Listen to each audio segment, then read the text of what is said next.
ইনি ওই নারী ছিলেন যার বিয়ের মোহরানা হবে আমাদের জান্নাতে যাওয়া। আল্লাহ রাব্বুল আলামিন যখন রূহ জগতে ওনাকে জিজ্ঞেস করেছেন, ফাতেমা তোমার বিয়ের মোহরানা কি দেব, তখন উনি বাকি রেখে দিয়েছিলেন। তিনি বলেন, আমি সময় হলে বলবো। কিয়ামতের দিন যখন লাইনে লাইনে আমরা দাঁড়িয়ে যাব, তখন হযরত সৈয়দা ফাতেমাতুজ জাহরা রাদিয়াল্লাহু তাআলা আনহা পুলসিরাত পার হওয়ার জন্য রওনা করবেন। তখন একটা আওয়াজ আসবে, ইয়া আহলাল জামা গুদ্দু আবসারাকুম হাত্তা তামুররা ফাতিমাতু বিনতু রাসূলিল্লাহ।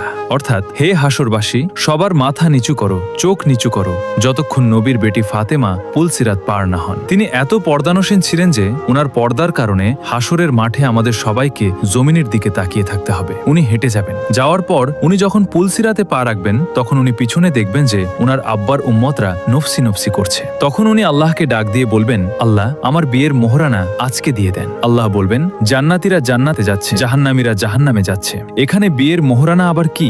তখন তিনি বলবেন, ইয়া আল্লাহ, আমি এই আজকের দিনের জন্য মোহরানা রেখে দিয়েছিলাম।